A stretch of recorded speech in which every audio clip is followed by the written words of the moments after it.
Okay, so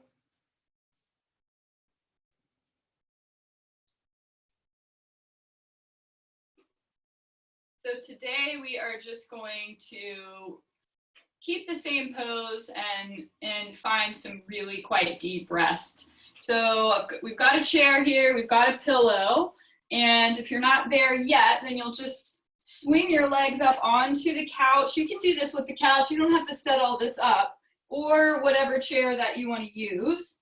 And then once you're there, make sure that your knees are slightly near to right underneath your hips. They can be a little further forward, that's fine, but we don't want to be kind of stretching anything right here. We want to find deep rest.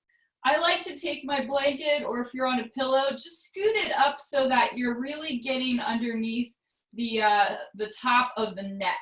So it's not up here like this. So deep rest, we set ourselves up well in order to find that. So you can really, really kind of nuzzle yourself in.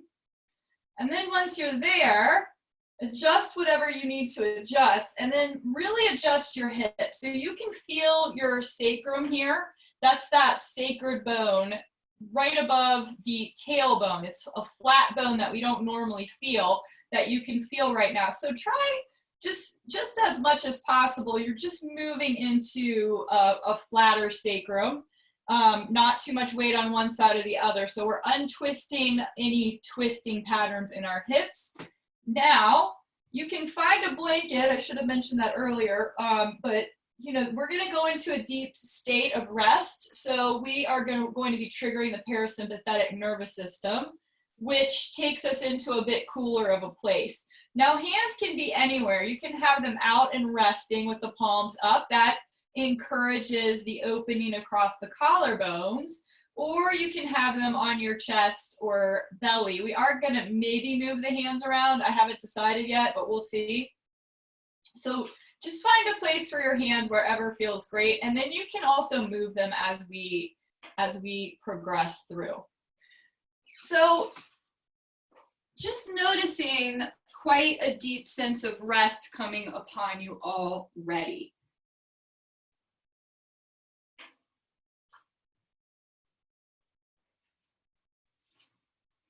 So it's really important, and you can do this pose throughout the day. It's really nice to do at home because you have all these options just to lie down and flick your legs up onto the couch and take a, set a 5-minute timer or 10-minute timer and find this deep rest. So I'm all about efficiency and tools that allow us to rest well and train the nervous system. We don't have to work harder, we have to work smarter. So if we know these little tips and tricks and tools, then we can be far advanced in our knowledge of the nervous system and our personal nervous systems and how they work. So again, you may have already felt that really deep rest happening. And that's because an inversion, which is what this is, your knees are above your heart here, an inversion really allows you to move into that parasympathetic nervous system that I've already kind of stated. That's the rest, digest, fight, not fight or flight. That's the rest, digest, nourish, heal. And the sympathetic nervous system is the fight, flight, freeze, appease. So it's not that we move into one nervous system and out of the other nervous system. It's all one thing. But what we're doing is we're cultivating a balance between the parasympathetic state and the sympathetic state. And we want to create that balance. We want the sympathetic, we want the fight or flight to be really there for our reflexes. And as we cultivate and strengthen the nervous system, that actually ends up happening, which is very powerful. So we want also, especially during this time, to cultivate balance in the parasympathetic nervous system. There's a lot of tightness, a lot of holding. Even though we're all home, there's a lot of stress happening, and stress moving through the body is in the form of cortisol and some other hormones like that. And cortisol keeps the muscles tight and ready to go, wound up and ready to go. So you might have found some extra tightness, not to mention the fact that we aren't getting out as much, we aren't moving as much, and we're also sitting, you know, at the computer and doing our work, or maybe we're painting more, or maybe, you know, all these things contribute to a sense of tightness in the body. So this pose right here is just an incredibly restful pose, and you're just feeling that come upon you.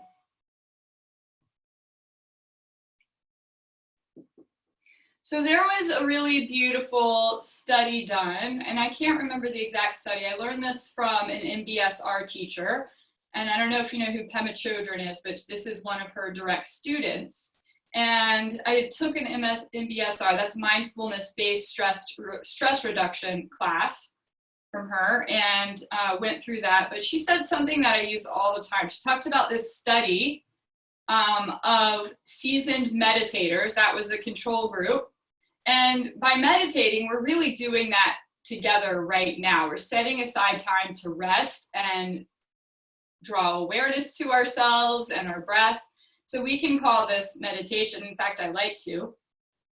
So there was a study done between seasoned meditators and non-seasoned and people who don't meditate or find this deep rest. And the hypothesis, so the variables were that they were gonna be looking at a screen, and they'll just be looking at a screen, and then a trigger will pop up, like a fearful thing. So they're trying to scare them, and, you know, like however they did that. So the theory was that the meditators would have this very, very center line. Instead of going up and down and up and down, the meditators would have this very center line, and they wouldn't have much fluctuation between being scared and then dropping down into their parasympathetic. So essentially they would stay right in the center instead of spiking up into sympathetic and then back down into parasympathetic. Well, the exact opposite thing happened. The non-meditators kept right around that very center line, and when they got scared, they didn't go very high, and then when they released, they didn't release very far. The meditators spiked all the way up and then immediately dropped right back down, all the way down. So what was happening here was that the people doing the study, I think it might have been out of Harvard, I can't remember, but the people doing the study realized, oh my gosh, this is what a balanced nervous system looks like. To be able to engage quickly and then be able to release that trauma just as quickly. So that's what we're moving towards. That was kind of a long story to let you know what we're moving towards and what we're cultivating here. So just now that you've been here and you've listened to my voice for a few moments, just now start to listen to your own breath. I'm going to give you a moment or two just to listen to your own breath. Now, what does that sound like? Get curious, and you can even talk to yourself. It sounds like the ocean. It sounds like wind through the trees. However you want to language it to yourself. And you can hear that breath. You know, maybe the person next to you, if you have someone next to you, can't hear your breath, but we can hear our breath when we start to listen. So we're just listening for that breath.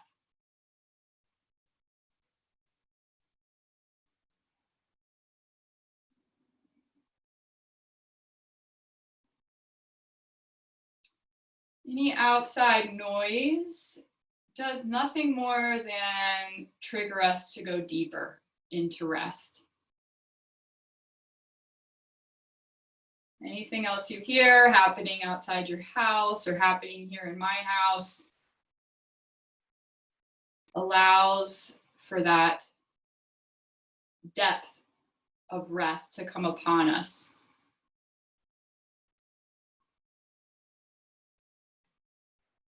So there's a lovely psalm that we all probably know, that he leads me beside still waters and restores my soul. And that's what this is. Still waters, finding that depth of ourselves where restoration lies, where healing lies. And you're still just listening to your breath. Just listen to it.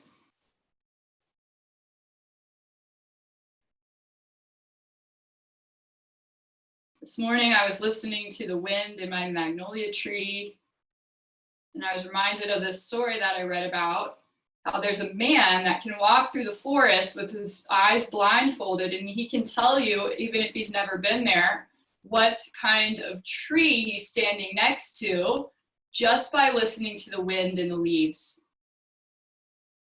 Can we become that aware of our own breath, that our breath leads us and tells us really what's happening within us?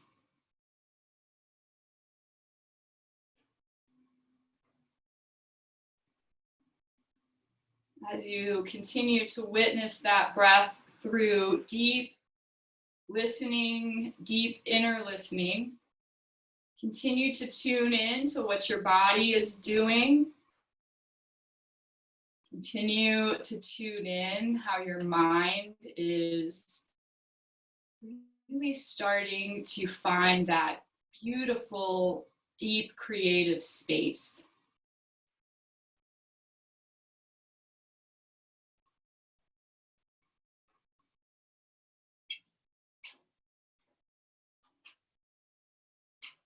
Listening to the breath. Maybe the listening has moved or also encompasses your actual ears, and maybe it's moved really into a different type of listening. That listening that comes out of cultivating the silence.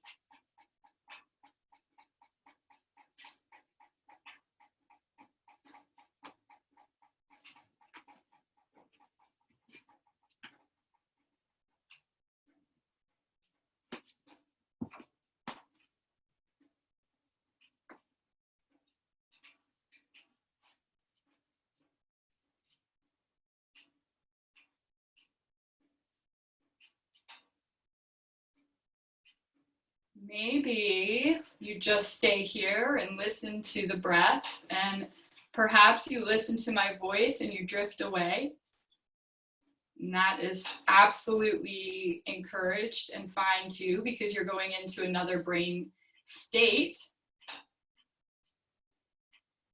But perhaps that listening goes even more deeply within. Perhaps you can listen or see thoughts move into your mind, coming from who knows where. They just kind of show up, and then thoughts moving out of your mind. And where do they go? They just kind of recede. So now you're beginning to really bring in listening to breath, listening to thoughts, seeing where thoughts come and from where they come from and to where they go to.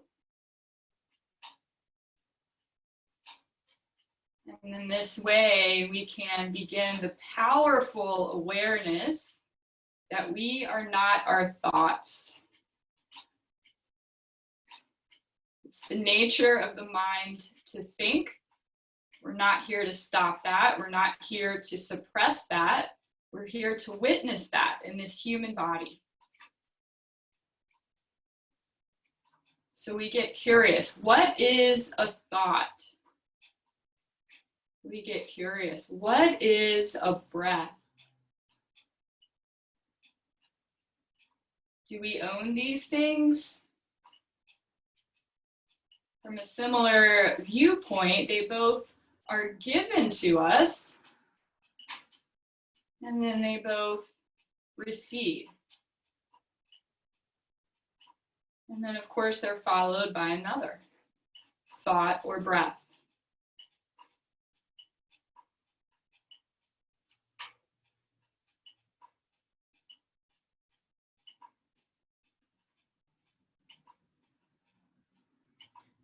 So in this way of resting the body, we rest the mind. We open to the spaciousness of breath. And in this way, we open to the spaciousness of being.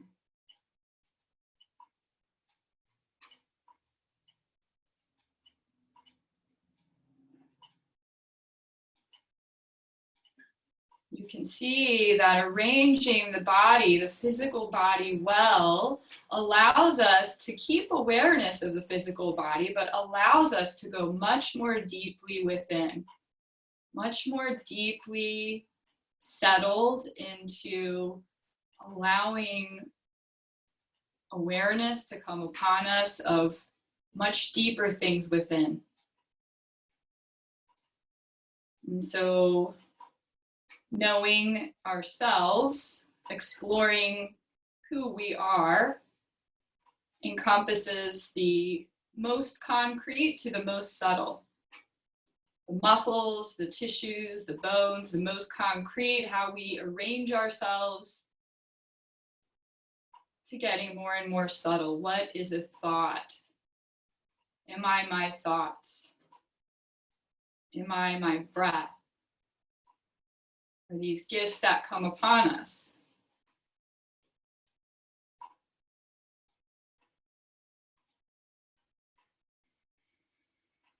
And then maybe we get to the point where we ask ourselves, who am I? You may not be there. You may just want to continue to listen to your breath. That's such a beautiful practice.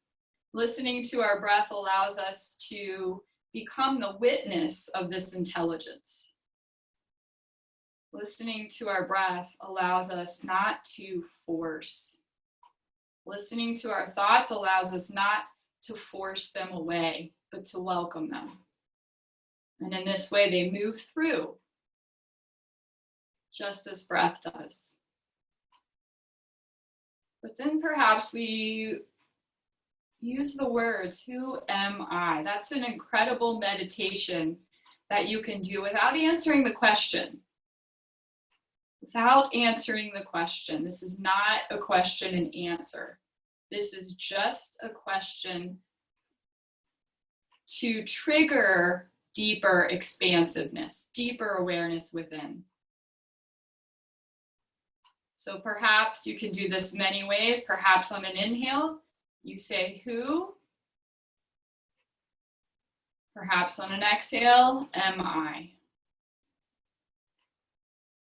Perhaps on an inhale, who am I? And then deep spaciousness follows with the exhale. Maybe you're going to want to play around with who on the exhale, am I on the inhale. In this really powerful way, we allow the question to be moved through us on the wings of our own breath. So curiosity is the antidote to judgment. Curiosity is the antidote sometimes to a spinning mind. And curiosity is the tool for our own expansiveness. Who am I? And it's a deep practice of not having the answer.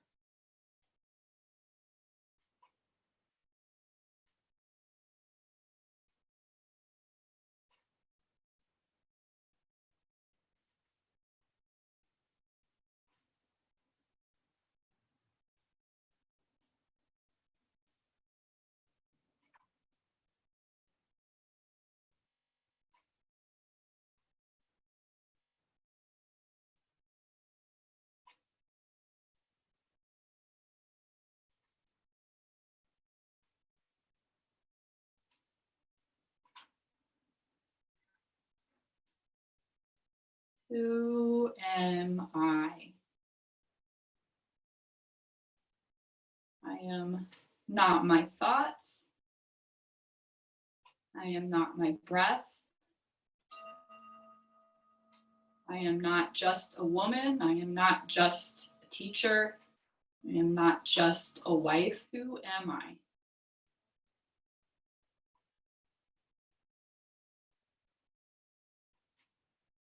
So you can feel the powerful potential in your own body, in your own self with a capital S. You can feel how naturally we are given and gifted this sense of dropping in. And that's kind of a yoga meditation word or phrase. Maybe expansiveness or spaciousness would work. And it doesn't matter where we are. We can be in a church, a synagogue, we can be on a trip, we can be in our own house, we can be cutting vegetables for dinner, we can be walking. That expansiveness that you're feeling right now is available to us all the time, all day long. We can dream with this expansiveness. As we cultivate deeper practice, that really moves us within, such as we did today. The interesting thing is practice might be an interesting or funny word for what we just did, because what you really just did is allowed yourself to connect to yourself in a state of deeper rest. We set aside time for that. You might know how good you might notice how good it actually feels to do this instead of forcing ourselves to sit up in meditation or do all these very intense breath practices and all of that. Instead, we arrange our bodies. Those are all wonderful things as well. But we can bypass some of those things by arranging ourselves well and allowing ourselves to find that depth and silence. So you can continue here and just enjoy some deep rest as you continue to rest.